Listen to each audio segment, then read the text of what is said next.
Otoño de 1945, Alemania nazi.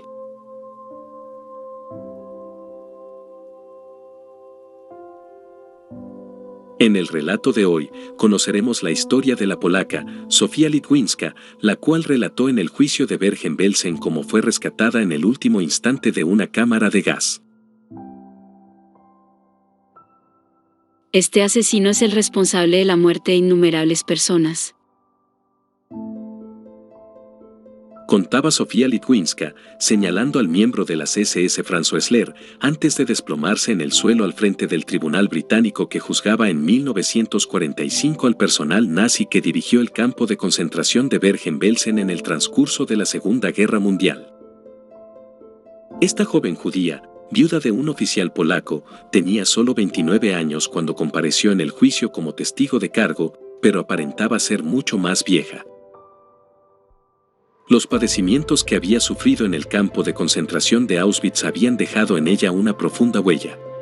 Aunque esta polaca, afortunadamente, había conseguido vivir para contarlo. Se la conocía como la mujer de la cámara de gas, porque había escapado casi milagrosamente de la muerte tras haber entrado como tantas víctimas en uno de aquellos recintos de ejecución. Cuando se repuso del desmayo de la impresión que le había causado ver en el banquillo a los acusados, Litwinska relató al tribunal esta singular experiencia en la que tuvo un papel protagonista uno de los procesados en el juicio. Oehler había supervisado las operaciones de gaseamiento de mujeres en Auschwitz-Birkenau antes de trasladarse al de Bergen-Belsen, donde fusiló personalmente a prisioneros hasta que el campo de concentración fue liberado y él arrestado en abril de 1945. Litwinska contó que había sido detenida en Lublin, Polonia el 19 de mayo de 1940 por ser judía y se le trasladó a Auschwitz a principios del otoño de 1941 junto con su marido, un teniente del ejército polaco, que no era judío y que murió en el campo de concentración. Todos nosotros hemos muerto en Auschwitz, afirmó la mujer con tristeza al recordarlo. Ella llegó al campo de concentración con un grupo de unos 1.000 a 1.500 hombres y mujeres y se les hizo desfilar hasta los barracones, donde les despojaron de todos sus objetos personales. A continuación les llevaron a golpes a las duchas, donde les dejaron desnudos todo un día antes de trasladarlos al bloque de alojamientos. A las mujeres les dieron una falda sucia y una blusa y les tatuaron un número en los brazos.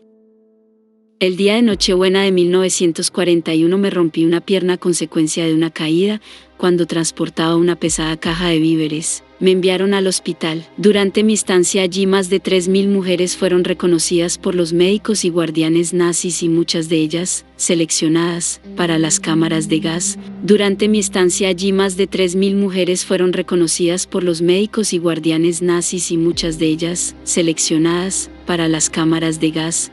Relataba yo al tribunal en aquel entonces. ¿Podría usted decir quién era el que hacía las selecciones?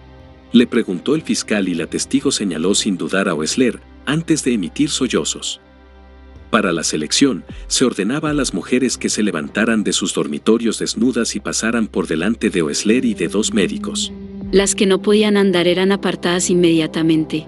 También mandaban a las cámaras de gas a las feas o demasiado flacas.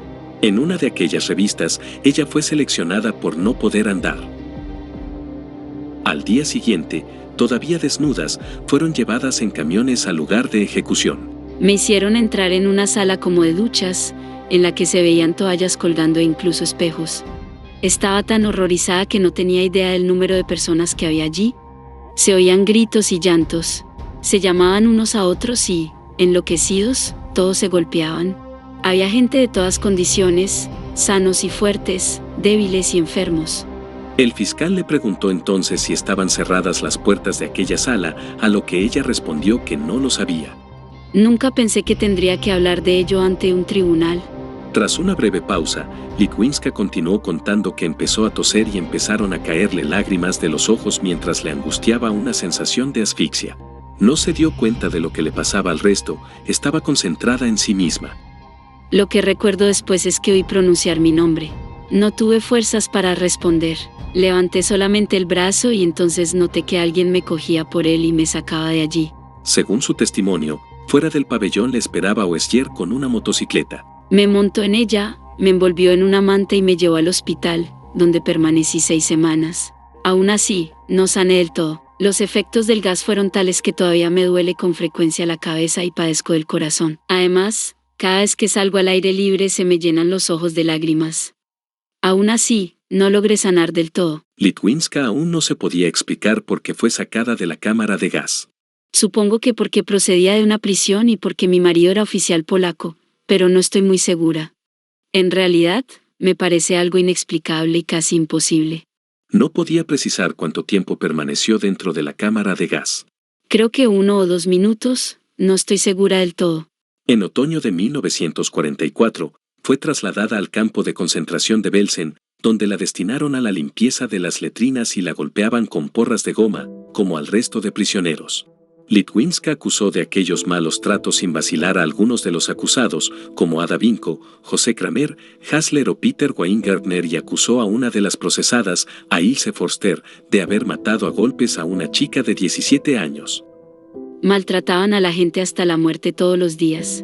Era la norma corriente, la costumbre, y lo hacían con la misma naturalidad que si fuera la cosa más sencilla y corriente del mundo. Y ante la insistencia de 2 abogados defensores de que su declaración era exagerada, Sofía Litwinska se dirigió al tribunal y gritó: Únicamente quien no tenga la menor idea de Auschwitz y de Belsen es capaz de decir eso. Lo que yo he visto y lo que yo he contado podrían contarlo millares de personas que lo vieron. Otros testigos corroboraron el testimonio de Litwinska, sobre todo en lo relativo a las selecciones para las cámaras de gas, pero Esler negó el episodio de su salvación, como negó las declaraciones de otros testigos. Tampoco es cierto. Fue otra mujer que trabajaba en la casa de baños. Iba en un camión y la saqué de allí, aseguró el acusado, que se presentó como salvador de los prisioneros judíos. Según Esler, no era posible que ella hubiera sido seleccionada porque no estaba lo suficientemente enferma. Luego usted intervenía en las elecciones, ¿no es verdad? Ya les dije antes que no era así. Oesler fue condenado a muerte por crímenes contra la humanidad y ahorcado el 13 de diciembre de 1945 en la prisión alemana de Amelín, como el resto de los acusados en el proceso de Belsen.